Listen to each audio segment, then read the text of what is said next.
নমস্কার বন্ধুরা, খেল গল্প পরিবারে আপনাদের স্বাগত জানাই। তো আইএসএল কিন্তু একদম জমজমাট হয়ে চলেছে। আমি বলছিলাম কয়েক সপ্তাহ ধরে আইএসএলের যে খেলা চলছে তাতে কিন্তু আইএসএলে একদম কাটায় কাটায় টক্কর হচ্ছে। আর তার সৌজন্য অবশ্যই মোহনবাগান এবং ইস্টবেঙ্গলকে যায়। যেমন East Bengal Punjab FC match draw করেছিল, যেটা জিতলে পরে অনেকটাই এগিয়ে যেত কাপ জেতার জন্য। সেরকম মোহনবাগানও কিন্তু পিছনে হাঁটেনি, মানে কম যায়নি বলবো। মোহনবাগান বলছে তোমরা জিততে পারো না, ড্র করতে পারো, আমরাও কিন্তু পারি। মোহনবাগানও ইন্টারকাশির সাথে তাদের ম্যাচ ড্র করেছে, যার ফলে যেটা মোহনবাগানের কাছে চান্স ছিল যে ইস্টবেঙ্গলের উপরে যাওয়ার, ইস্টবেঙ্গলের সাথে 2 পয়েন্ট যদি জিততে পারতো তাহলে 2 পয়েন্টের ডিফারেন্স হতো। তো সেখানে মোহনবাগান ড্র করায় এখনও পর্যন্ত ইস্টবেঙ্গল টপে রয়েছে আইএসএলের। ইস্টবেঙ্গল আপাতত 11টা ম্যাচ খেলেছে, সংগৃহীত পয়েন্ট 22। মোহনবাগানও 11টা ম্যাচ খেলেছে, সংগৃহীত পয়েন্ট 22। গোল পার্থক্যে ইস্টবেঙ্গল এগিয়ে রয়েছে, 5টি গোলের ডিফারেন্স আছে। তো খেলার যদি কথায় আসি তাহলে বলবো মোহনবাগানের যে প্লেয়াররা যে ফুটবলটা খেলেছে, আমি গতকাল আমার কত ভিডিওয়ে বলেছি ইস্টবেঙ্গল যখন খেলেছিল যে ইস্টবেঙ্গল জঘন্য ফুটবল খেলেছে, কিন্তু মোহনবাগান হচ্ছে তোরা জঘন্য ফুটবল খেলিস, তার চেয়েও বেশি জঘন্য ফুটবল আমরা খেলি, দেখবি। তো দেখিয়ে দিয়েছে, মানে জঘন্যতম ফুটবল খেলেছে। যে শট নিচ্ছে সে হচ্ছে গগনচুম্বী শট, সব কেউ আর 3 কাঠির মধ্যে শট রাখতে পারছে না। মোহনবাগানের ভাগ্য ভালো ম্যাচটা হেরে যায়নি। ইন্টারকাশি তাদের কোচ আবাস ছেড়ে চলে গেছে। তো ইন্টারকাশি কোচ ছাড়া যে ফুটবলটা খেললো বলবো অসাধারণ। 8 মিনিটের মাথায় ওপেন নেটে ইন্টারকাশি বল পেয়ে গেছিলো, যেটি শুধু ট্যাপ করলে গোল হয়।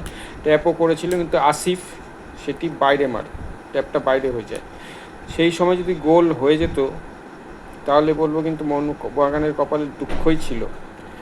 এবং খেলার যদি পুরো খেলাটার বিশ্লেষণ করি তাহলে বলবো একমাত্র ইন্টারকাশি যে চান্সটি পেয়েছিল 8 মিনিটের মাথায়, ওপেন চান্স, শুধু ইন্টারকাশি এরকম চান্স ক্রিয়েট করতে পেরেছে। মোহনবাগান পুরো খেলায় কিন্তু এই 50-50 চান্স পেয়েছে, আর ইন্টারকাশি কিন্তু পুরো 100% মানে গোলের চান্স পেয়েছিল, সেটা কনভার্ট করতে পারেনি, তাদের ব্যাড লাক। আর মোহনবাগানের প্লেয়ার পেত্রাতোস, কামিন্স, ম্যাকলারেন, এই যে বিদেশি প্লেয়ার, প্লাস আমি বলবো লিস্টন কোলাসো, এরা গোল করতে ভুলে গেছে। একমাত্র আমি বলবো সাহাল একটু খেলছিল, গোল করলে কিভাবে মারলে গোল হবে বা গোল করা যায় কিভাবে, ম্যাচটা যায় জেতা যায় কিভাবে, সেটা তারা ভুলে গেছে। জঘন্যতম ফুটবল উপহার দিয়েছে, যার ফলস্বরূপ ইন্টারকাশির সাথে ড্র করে বসেছে। এবং এরপরে যে 17 তারিখ ডার্বি আছে, সেখানে কিন্তু যদি মোহনবাগান ইস্টবেঙ্গলের কাছে হারে, ইস্টবেঙ্গলের একটাই ফর্মুলা, মোহনবাগানকে হারাও কাপ যেত। যদি ইস্টবেঙ্গল মোহনবাগানকে হারিয়ে দেয়, ইস্টবেঙ্গল চ্যাম্পিয়ন, আর মোহনবাগানের কিছু করার নেই। কারণ লাস্ট ম্যাচ যদি ইস্টবেঙ্গল ইন্টারকাশির সাথে আছে, যদি হেরে যায়, 5 গোলের ডিফারেন্স কিন্তু মোহনবাগানের পক্ষে ভরাট করা বা কভার আপ করা খুবই ডিফিকাল্ট বা অসম্ভব। মোহনবাগানের লাস্ট ম্যাচ দিল্লি এফসির সাথে, তো সেই হিসাবে এই ডার্বি ম্যাচটাই আইএসএলের ফাইনাল ম্যাচ হতে চলেছে। যদি না ইস্টবেঙ্গল বা মোহনবাগান তাদের লাস্ট 2টি ম্যাচ ড্র করে, তাহলে কিন্তু চান্স থাকছে পাঞ্জাব এফসি এবং মুম্বাই সিটির জেতার। তারা যদি লাস্ট 2টি ম্যাচ জিতে যায় তাহলে আবার তাদের মধ্যে কেউ চ্যাম্পিয়ন হয়ে যাবে। তো এই লিগের একমাত্র এখন দাবিদার ইস্টবেঙ্গল এবং মোহনবাগান। আদার যে কটা টিম আছে তারা কিন্তু আর লিগ জেতার দাবিদার নয় বা জিততে পারবে না। তো এখন ডার্বি ম্যাচটাই ফাইনাল, এবং অবশ্যই যা পারফরমেন্স দুই টিমই একদম লাস্ট মোমেন্টে এসে একদম অসাধারণ খেলার বলবো যে উপহার দিচ্ছে। মানে অসাধারণ এই জন্য বলছি যে যেরকম খেলা খেলে এসছে, এখন যত লিগ শেষের দিকে আসছে তাদের টেম্পোটা নষ্ট হয়ে যাচ্ছে, তাদের যে খেলার যে একটা তাগিদ ছিল, জেতার যে খিদে ছিল, সেগুলো নষ্ট হয়ে যাচ্ছে। এবং মলিনা যে কোচ ছিলেন মোহনবাগান, প্রিভিয়াস কোচ, তাকে কেন তাড়ানো হলো কোনো কারণ নেই। যদি আমি মলিনা এবং লোবেরার মধ্যে ডিফারেন্স করি, তাহলে মলিনা 90 হলে লোবেরা 45 বা 50। মলিনার মতো কোচকে তারা চালিয়ে দিয়েছে। লোবেরা কি করবে, কি স্ট্র্যাটেজি, কিছু বোঝা যাচ্ছে না। অ্যাকচুয়ালি প্লেয়াররাও কোথায় খেলছে, কে কোন পজিশনে খেলছে, কে স্ট্রাইক করবে, কে গোল করবে, গোলের কাছেই যেতে পারছে না, গোলে মারতেই পারছে না, গোলে বল মারলেই সব আকাশের দিকে চলে যাচ্ছে।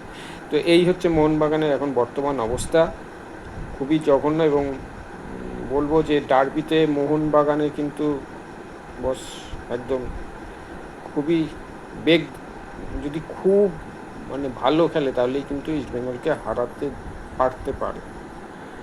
যদি ইস্টবেঙ্গল ভালো খেলছে, মানে দুজনেই খারাপ খেলছে, তার মধ্যেও বলবো ইস্টবেঙ্গল অনেকটাই বেটার খেলছে মোহনবাগানের থেকে।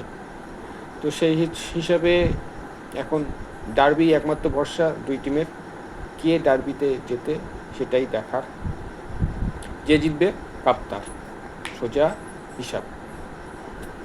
তো বন্ধুরা, তোমাদের কি মনে হয় এই ডার্বি যে 17 তারিখ হতে চলেছে, কে শেষ হাসি হাসবে?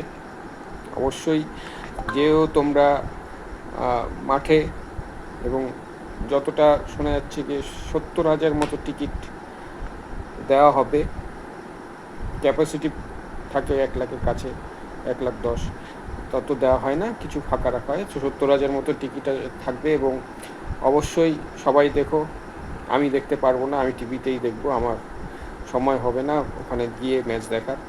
তো যাই হোক, ম্যাচ দেখার পর তোমাদের সাথে আবার আসবো, ম্যাচের ব্যাপারে কথা বলবো। তার আগে দুই টিমের কি টিম লিস্ট হয়, লাইন আপ হয়, সেটাও একটা ভিডিও নিয়ে আসবো। তো আজ এখানেই শেষ করছি, দেখা হচ্ছে পরের ভিডিওয়ে। তোমরা ভালো থেকো, সুস্থ থেকো, সঙ্গে থেকো। আর আমার এই ভিডিওটিকে অবশ্যই শেয়ার করো। যারা ফেসবুক থেকে দেখছো, আমি যেটা বলি, তারা আমার পেজটিকে ফলো করো। আর যারা ইউটিউব থেকে দেখছো তারা সাবস্ক্রাইব করো। যদিও ফলো বা সাবস্ক্রাইব করছো না, অনেকেই দেখছো, তো দেখো, তাতে আমার একটু উৎসাহ আসে, এটাই বলবো। অনেক কাজের প্রেশার থাকে, তারপরে অফিস টফিস করে চেষ্টা করি তোমাদের কাছে আসার, তোমাদেরকে কিছু ইনফরমেশান দেওয়ার। তো আজ এখানেই শেষ করছি, টাটা।